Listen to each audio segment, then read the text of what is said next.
Você está ouvindo A Hora do Concurso, o podcast da Degrau Cultural. Aumente o volume e fique ligado no que está rolando no mundo dos concursos públicos. Conte com a orientação da equipe pedagógica mais experiente do país e venha fazer parte do nosso time de aprovados. Concurseiros do meu coração, cheguei! Sejam bem-vindos para mais um Hora do Concurso, podcast da Degrau Cultural. Sejam muito bem-vindos. Muito prazer, sou José Lucas Brito, o amigo do concurseiro, e hoje temos a honra de receber um cara que é referência para todo e qualquer concurseiro que quer passar no concurso público. Afinal, ele é o autor do livro Como Passei em 16 Concursos, de porteiro a delegado federal. Sim, gente, ele foi aprovado em quase 20 concursos públicos, eu não estou acreditando nisso, entre os quais o dificílimo certame para a Polícia Federal. Por isso, eu convido você, concurseiro, a conhecer a bonita trajetória e as experiências de vida de José Roberto de Lima. Seja muito bem-vindo. Muito obrigado pelo convite, José Lucas, da Degrau Cultural. Muito obrigado, Luiz Fernando, um parceiro de longa data, noutras lives que fizemos. E estou às ordens para compartilhar, sobretudo com os jovens, aquilo que eu aprendi nessa trajetória de mais de duas décadas de magistério, mais de 2 décadas de aprovações. Pois é, como o próprio José Roberto já anunciou, está aqui aquele que cobriu mais de 15 concursos públicos na sua carreira jornalística. Seja muito bem-vindo, Luiz Fernando Caldeira. Olá, José. Olá, professor José Roberto. Muito obrigado aí pela sua participação, mais uma vez aqui, nos prestigiando. Obrigado também aos nossos ouvintes que estão acompanhando, né, o Hora do Concurso. Na verdade, foram bem mais de 15 concursos, né, José? Poxa, já tenho 20 anos de estrada, então, obviamente, aí umas centenas aí de concursos. Uns 1.500 concursos. Tá aí, pode ser. Já passaram por aí. Uma cobertura aí de cerca de 1.500 concursos. Mas é isso aí, José. Hoje a gente está com um convidado muito especial que tem uma carreira belíssima no serviço público e tem muita história para contar para a gente, hein, José? Com certeza. Então, vou começar da origem, de onde começou a trajetória de concurseiro do José Roberto. O senhor veio de família pobre, enfrentou muitas dificuldades na sua vida, que é o que eu gostaria de saber. E o que motivou o senhor a prestar concursos públicos? Em quantos anos o senhor começou nessa trajetória? Eu vim, de fato, de uma origem pobre. Meu pai era funcionário do Ministério da Educação, motorista, com 8 filhos para criar. Então, eram poucas as possibilidades de sonhos nessas condições. Mas eu me atrevi a sonhar. E sempre tive o exemplo do meu pai, que não se tornou rico, mas, tendo um emprego público, ele pôde dedicar mais atenção à família, que Deus o tenha. E com o concurso eu pude fazer a mesma coisa. Sair um pouco da pobreza mesmo, né? E fazer dos concursos um veículo de ascensão social. E eu garanto uma coisa: concurso é uma coisa tão democrática que passam pessoas de todas as classes sociais. Não faça da sua condição social de pobreza mesmo, não faça disso uma desculpa para não se preparar, porque tem vaga para todo mundo. Basta ter empenho nos estudos. Com certeza. Com quantos anos o senhor fez seus primeiros concursos? Meu primeiro concurso foi em 1981, eu tinha 21 anos, foi para porteiro da UFMG.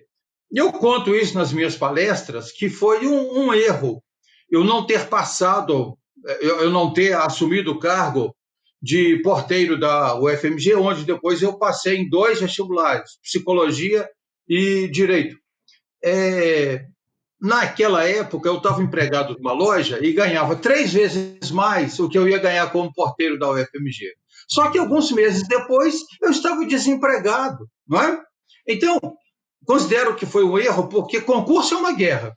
E como guerra, o soldado tem que saber a hora certinha, ou seus comandantes têm que saber a hora certinha de entrincheirar, recuar e avançar, né? Quando eu passei na UFMG para ser porteiro, o momento era de recuar no sentido salarial, de ter um salário menor, mas ter a certeza que eu teria um salário e poder, assim, dar condições de realizar os meus sonhos, que graças a Deus eu cheguei lá. Depois desse concurso, aí sim, aprendi essa lição amarga, fiz outros concursos e aí vieram várias e várias aprovações. Que bom.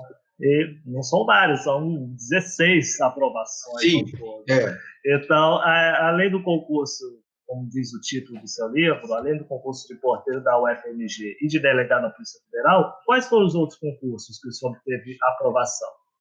Vamos ver se eu busco aqui de memória. Só mesmo vendo a anotação lá no livro, mas pelo menos os principais. Isso. Hein? Pelo menos os principais, aqueles assim que merecem um destaque. Vou tentar colocar numa ordem cronológica. Porteiro da UFMG, não assumi. Depois eu entrei para a carreira policial, fui soldado da Polícia Militar de Minas Gerais, fiz o concurso interno. Na época tinha um concurso interno para sargento, mas fui reprovado na prova física. Essa foi uma lição amarga também.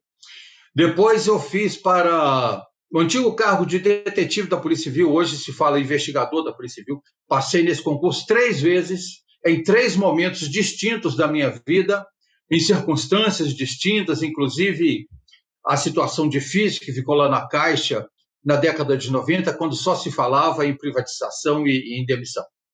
Muito bem. Então, passei em 3 oportunidades. Passei também para a Caixa Econômica Federal, onde, enfim, eu fui trabalhar também. Justiça Federal, para o cargo de técnico judiciário, também para o cargo de oficial de Justiça Federal e também estadual. Professor da UFMG, o concurso foi realizado pela Fundep da UFMG, mas o concurso era para professor da Prefeitura de Belo Horizonte.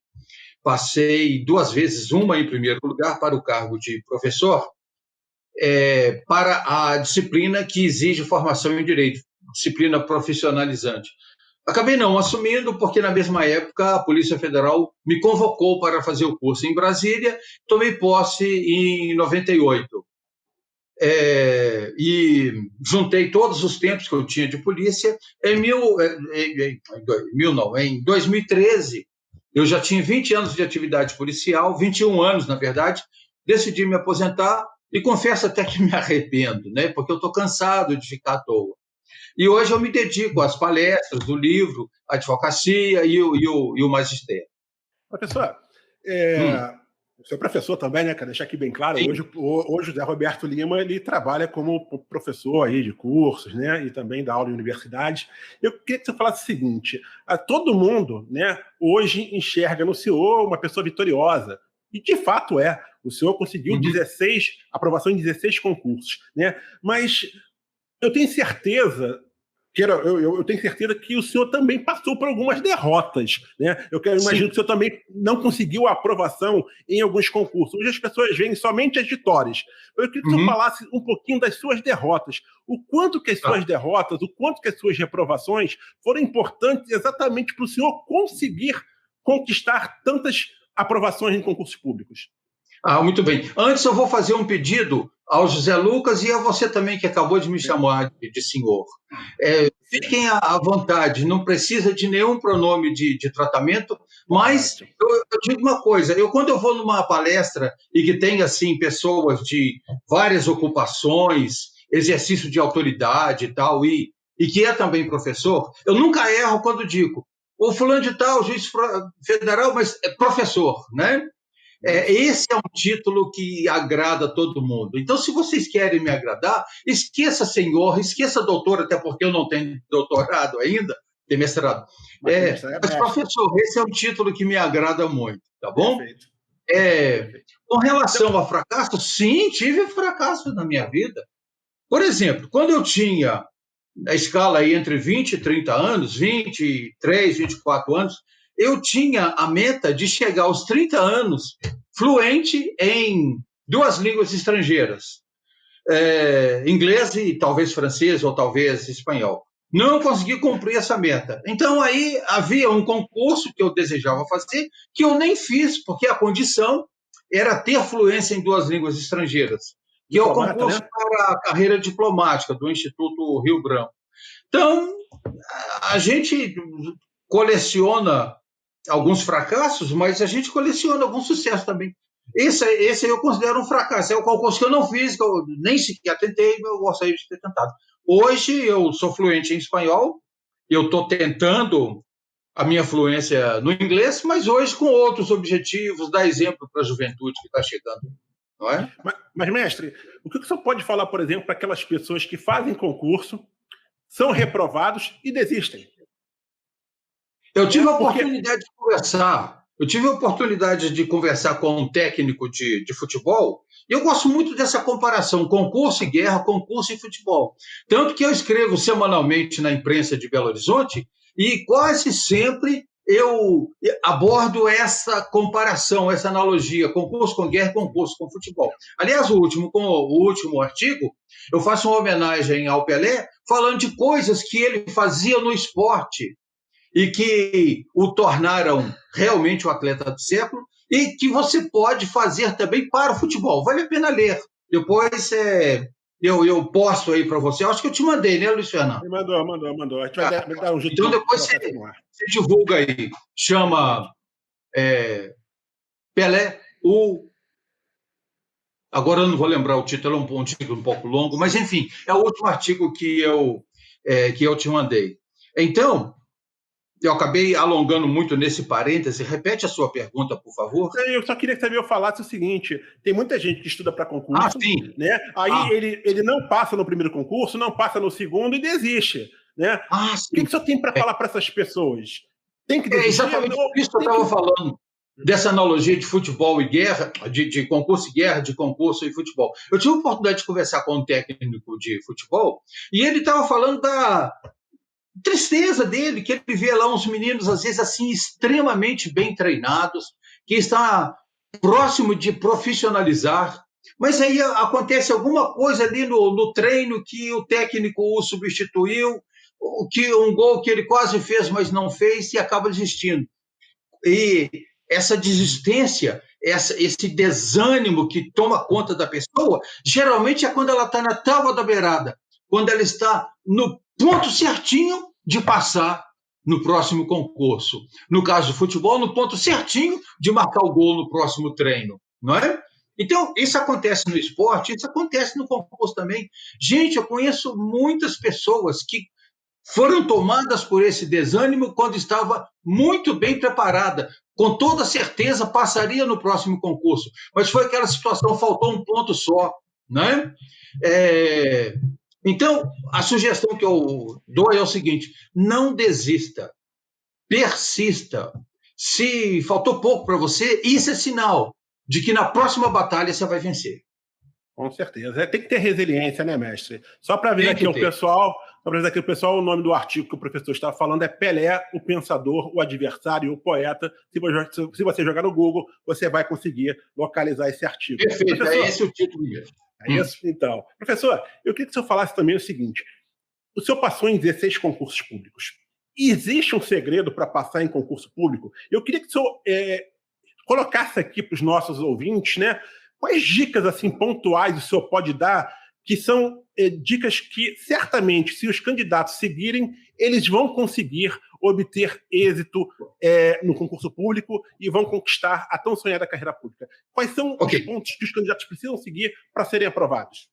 Perfeitamente. Quando eu sou chamado para entrevista de rádio, TV, vale para essa entrevista de hoje também, eu já tenho um discurso formatado, que é mais ou menos o resumo do meu livro. É claro que não tem todas as ideias do livro, mas essas 4 atitudes são importantíssimas se você quer ter sucesso nos estudos. Vale para o Enem, vale para o concurso. Primeiro, assiduidade numa escola preparatória. Não entra nessa de, eu sou um autodidata. Não, o caminho do autodidata é muito espinhoso, né?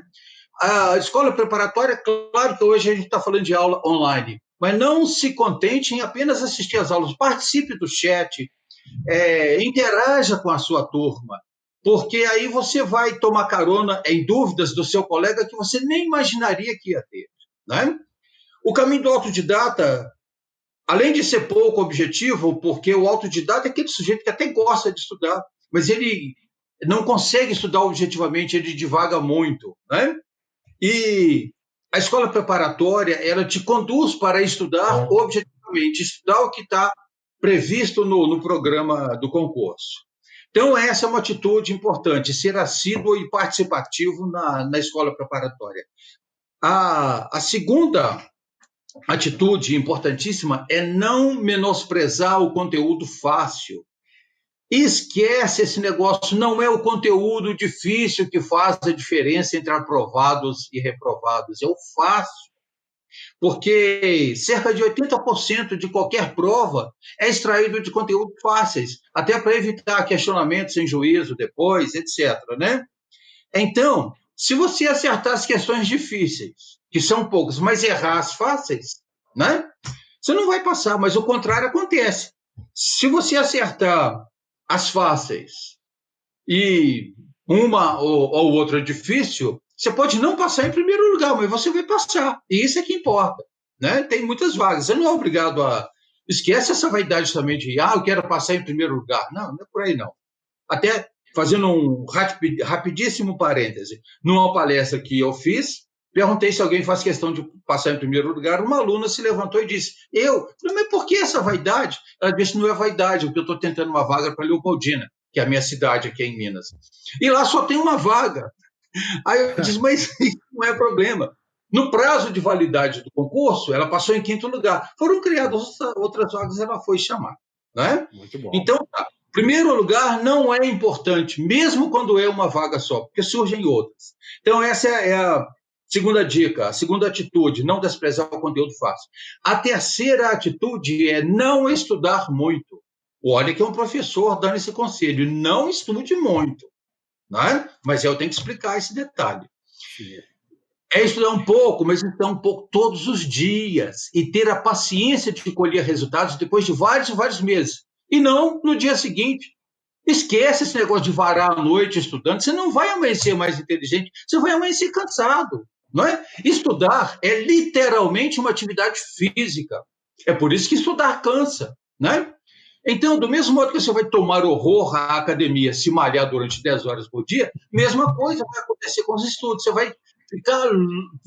vai querer passar longe dessa apostila. Agora, estudar um pouquinho todos os dias, né?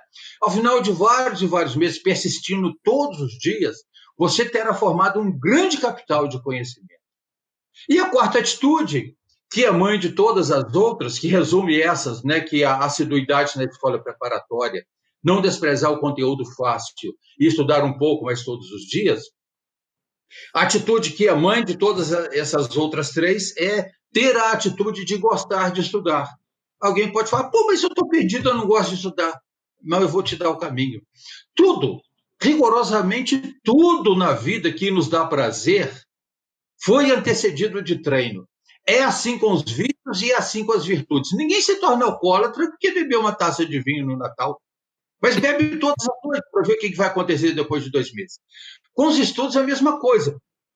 Um pouco, mas persista todos os dias. Ao final de 2 meses, eu garanto, você vai ter prazer em estudar. Aí vai fazer a diferença. Muito bom. Com certeza. Realmente, essas dicas que o professor passou, espero que os nossos ouvintes coloquem elas em prática para conseguir a aprovação. E aí, professor, eu queria saber, perdão, se hoje em dia, o senhor passou 16 concursos já há bastante tempo, mas hoje, em 2022, na sua avaliação, está mais difícil ser aprovado em concursos públicos? E quais as falhas que o senhor percebe que muitos candidatos cometem durante a preparação que precisam ser evitadas ao máximo? Eu poderia navegar naquele oceano de vaidade e dizer, no meu tempo era muito mais difícil. Não, hoje é mais difícil, eu reconheço isso, não é? Não só concurso, todos os critérios de seleção na vida em geral, Hoje é mais difícil, o mundo está se tornando pequeno para tanta gente, não é? Então, mas isso não é motivo para ninguém desanimar. Apesar de reconhecer que hoje é mais difícil, na minha época tinha as minhas dificuldades também, a minha origem social, não é? Os concursos eram menos frequentes do que é hoje, né? Enfim, hoje as oportunidades estão dadas. E se a pessoa tiver a ousadia de sonhar, se a pessoa seguir as dicas que eu passo no meu livro, e o meu livro é diferente por causa disso, porque muita gente já escreveu sobre isso. Passou, não sabe muito bem por que passou, e escreve um livro contando a sua trajetória pessoal. E o leitor fica com aquele gosto ruim na boca depois. Mas cadê as dicas que esse sujeito ia dar? E não deu, né? Eu dou. Eu passei e eu sei por que eu passei. Né? Eu sei onde corrigir os erros que os atuais concurseiros cometem. Por quê? Além da vivência de 16 aprovações, além da experiência do magistério, eu tive também a minha formação, o meu mestrado, não foi na área de direito, foi na área de educação, né? Na Unicem, da Argentina, onde eu tive a oportunidade de escrever a tese Pedagogia do Abogado, está lá nos anais da Unicem. Traduzindo, Pedagogia do Abogado, Pedagogia do Advogado. Então, o que o leitor encontrará no meu livro? Nos textos e nas ilustrações. Aquilo que realmente interessa. Dicas. Eu tenho certeza. Siga as minhas dicas. Eu vou fazer a diferença nos seus estudos. Mestre, até complementando essa pergunta do José, né, ele falou sobre a questão das falhas e tal. O senhor considera, por exemplo, uma das grandes falhas, eu acho que talvez seja a principal, o senhor deve falar sobre isso, do candidato só começar a estudar quando o edital sair. Essa deve ser a falha principal, né, mestre? Assim, por exemplo, assim, o senhor cometeu uma falha que o senhor disse logo no nosso início da entrevista, que o senhor não se preparou para uma prova física. Essa é uma outra falha muito comum, os candidatos não se prepararem para as etapas futuras. Que mais que você pode destacar aí que é uma falha, que pode ser corrigida? Se a gente for levar assim a um rigor extremo, quando é que realmente começa um concurso? Não é quando abre inscrição. O concurso começa quando inicia-se uma boa faculdade e a pessoa leva a sério para os cargos de nível superior. Agora, inicia antes disso. Inicia quando se faz um bom ensino médio, onde se aprende adequadamente os princípios lá da matemática, da física, biologia, química, português, principalmente, né? Mais ainda, a gente pode ir retrocedendo no tempo. Quem faz um bom ensino fundamental também está se preparando bem para concursos. Eu tenho um artigo em que eu falo sobre isso. O título é Você foi selecionado. Pode procurar aí que você vai achar, né? Em que eu vou retrocedendo no tempo e mostrando isso. Com mais antecedência você começar, melhor. Eu tive experiência em Brasília, quando eu fui fazer uma palestra lá, e conheci uma garotada na faixa de 15 anos e que fazia o ensino médio à noite e a preparação para concurso de manhã. Eu perguntei, mas vocês estão preparando para qual concurso? Não, os concursos que saírem aí, porque agora a gente não pode fazer ainda, só temos 15 anos, quando a gente puder, 18 anos, vamos ver o concurso que tem aí e tal. O que me chamou a atenção é que essa garotada não estava ali porque o pai mandou, estava ali porque gosta de estudar, isso faz uma diferença incrível. Agora, quem não teve essa oportunidade de fazer um bom ensino fundamental, um bom ensino médio, está perdido? Não tem chance alguma? Não, não é assim. Né? Eu tive que parar de estudar por absoluta falta de condição econômica mesmo, tive que parar de estudar várias vezes. Eu comecei minha carreira universitária, meu primeiro curso universitário, com 26 anos. Não é? Minha primeira formação foi com 33. Então, isso também não é... Isso é uma grande vantagem para quem vem de uma base escolar boa, mas isso não é motivo para aquele que a base não foi tão boa assim, desistir, porque nunca é tarde para aprender. Costuma-se dizer que nunca é tarde para estudar, né? Eu prefiro falar que nunca é tarde para aprender. E nem para deixar de fazer concurso público, né? Também pode fazer concurso público. A não ser, claro, o caso específico das carreiras políticas, que costuma ter limite de idade. Caso contrário, exatamente. Falando em carreira policial, o senhor foi delegado da Polícia Federal, né? Ser policial federal é o sonho de muitas pessoas, e eu tenho certeza que é o sonho de muitos dos nossos ouvintes aqui do Hora do Concurso da Degrau Cultural. Então, assim, eu gostaria que o senhor falasse um pouquinho, de forma genérica, como é trabalhar na Polícia Federal, né? Como é que é o dia a dia de um servidor, né? E quais são, assim, o que a PF proporciona de especial para os seus servidores públicos? Ok, Luiz Fernando. Primeiramente, observar que você está me agradando quando me chama de professor, mas chamou de senhor mais uma vez. Desculpa, é a força do ar. Mas aí, fazendo esse gracejo, eu me atrevo a fazer uma outra correção. Você disse que eu fui delegado. Não, eu sou delegado. Aposentado, mas sou. Correto, perfeitamente. Esse detalhe é importante, Luiz Fernando, sabe por quê? Quando se fala ele foi, no meio policial mesmo, no meio do direito administrativo, dá a impressão de que ele foi, mas foi demitido. Né? Entendi. E não é o meu caso. Eu sou aposentado. Repete a sua pergunta, por favor. Não, então, eu queria que o senhor falasse um pouquinho, assim, porque é o sonho de muitas pessoas ingressar na Polícia Federal, né? Eu queria que o senhor falasse para os nossos ouvintes, que certamente muitos deles querem ser policiais federais, como é que é o dia a dia, de forma genérica, né? Como é que é o dia a dia dentro da Polícia Federal, né? O que a Polícia Federal oferece de tão especial aos seus servidores, né? Que as pessoas que estão do lado de fora querem tanto ingressar nela? Sim.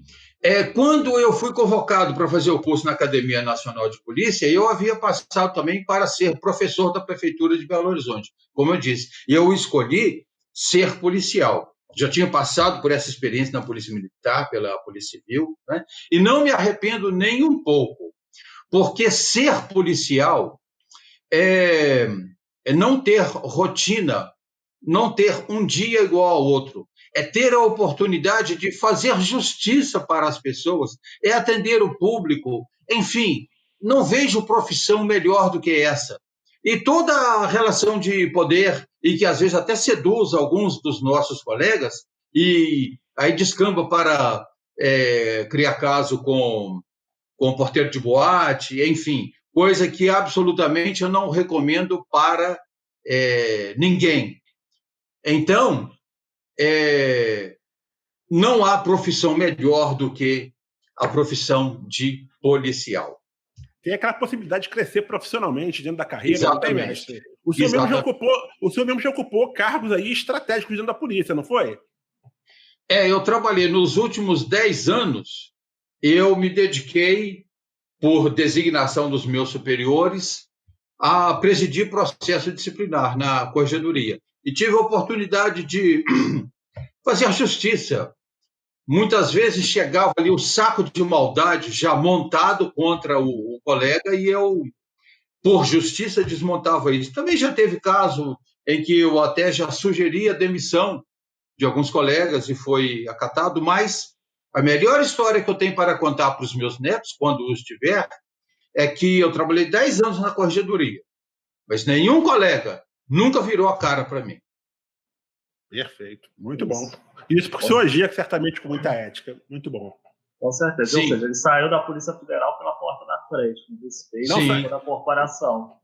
Isso, E aí o senhor saiu da Polícia Federal, o senhor não, professor ainda delegado da Polícia Federal, aposentado, deixou a corporação, se tornou professor e escreveu o livro que eu mencionei no título, na nossa chamada do podcast. E aí eu queria saber o que levou o professor a escrever um livro contando justamente a sua trajetória de professor. Eu já tinha falado que o senhor escreveu esse livro para justamente...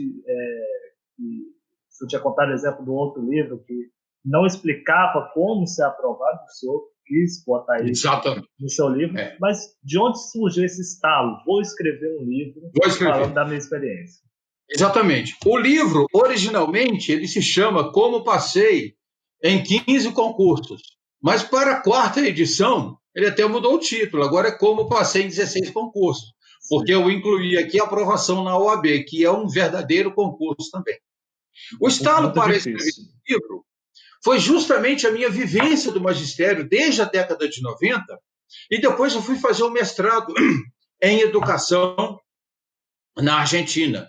E aquelas formulações teóricas da pedagogia, eu comecei a comparar com a minha prática, com a minha trajetória pessoal. E, de repente, eu parei para pensar assim, quando eu já estava escrevendo a tese. Ué, gente, essas coisas que os autores estão falando aqui coincidem com o que eu vivenciei na prática de várias aprovações, daquilo que eu passo para os meus alunos, não é? E os alunos já me pediam, assim, insistentemente, um texto escrito para consultas daquilo que eu falo nas palestras, e aí eu comecei a escrever paralelamente a tese de mestrado, Pedagogia do Abogado, que eu ainda vou publicar em português, e também numa linguagem mais simplificada, dedicada mesmo aos concurseiros e quem está se preparando para o Enem, aí decidi colocar numa linguagem não acadêmica o livro Como Passei em 15, agora 16 concursos, né? Então foi esse o estalo. E também a motivação de tudo que eu aprendi nessa trajetória, eu não quero levar isso para o túmulo, que seria um egoísmo muito grande. Então, a minha ideia é compartilhar com a juventude o que eu aprendi nessa trajetória vitoriosa. Que bom. Como que os nossos ouvintes conseguem adquirir seu livro, professor? Ah, sim. Para adquirir o meu livro, você pode entrar no site da editora UICLAP, né? Editora UICLAP. UICLAP. Exatamente. Exatamente, com U. É UICLAP, UICLAP. Então, se digitar lá, uiclap.com.br, vai aparecer lá. Aí você vai na busca dentro do site e digita Como Passei em 16 concursos. Aí vai aparecer o meu livro lá, você pode encomendar. Aqui na região de Belo Horizonte, onde eu estou, eu entrego para os compradores, meus leitores, sem frete, né? Encomendando na editora vai ter um fretezinho, né? Tá bom, tá. Sem problemas.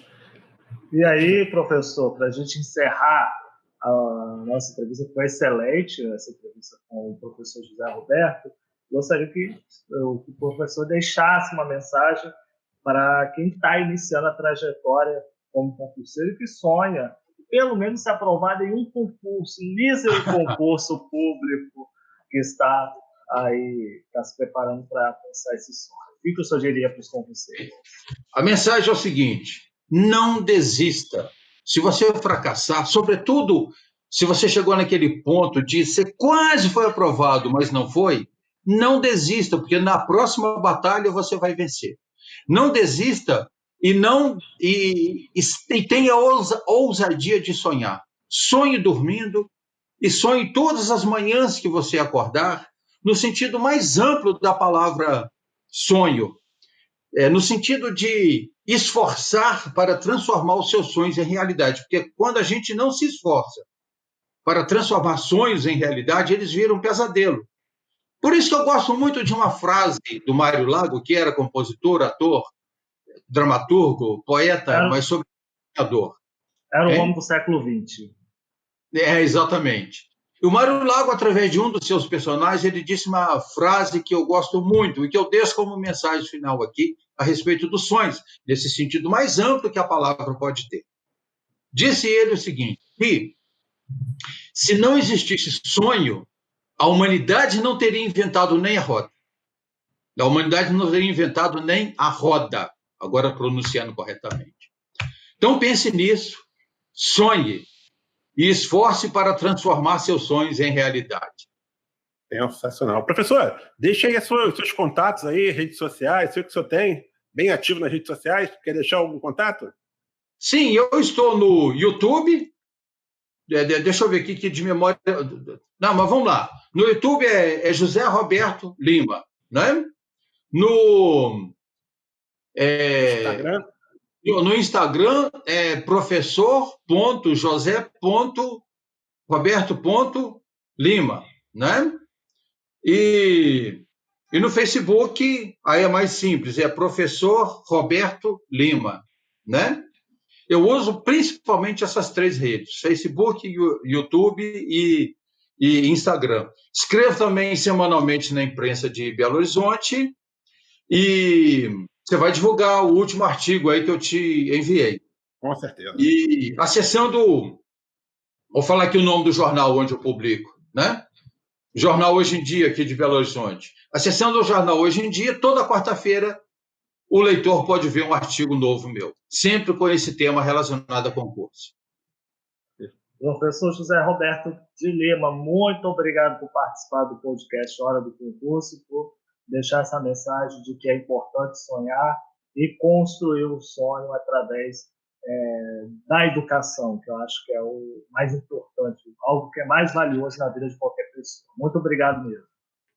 Muito obrigado pela oportunidade, Luiz Fernando, José Lucas, e até a próxima. Até a próxima. Luiz Fernando, muito obrigado também por mais uma vez dividir comigo a tarefa, e essa nobre tarefa de entrevistar o professor José Roberto de Lima, aprovado em 16 concursos. Eu que agradeço a participação, quero aí mandar um abraço a todos aqueles ouvintes, né, que estão acompanhando aí o Hora do Concurso. Continuem nos seguindo aí nas redes sociais, continue também assinando aí, né, clicando no botão aí do Spotify e outras plataformas para poder ser notificado, né, sobre quando sempre vai ao ar um novo programa. E muito obrigado, obviamente, ao professor José Roberto Lima pela participação especialíssima aqui no podcast Hora do Concurso. Até a próxima, gente.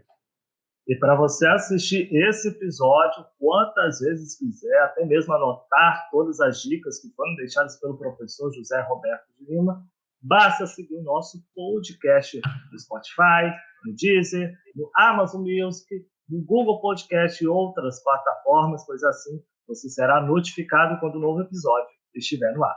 Concurseiros do meu coração, fiquem na paz e até a próxima!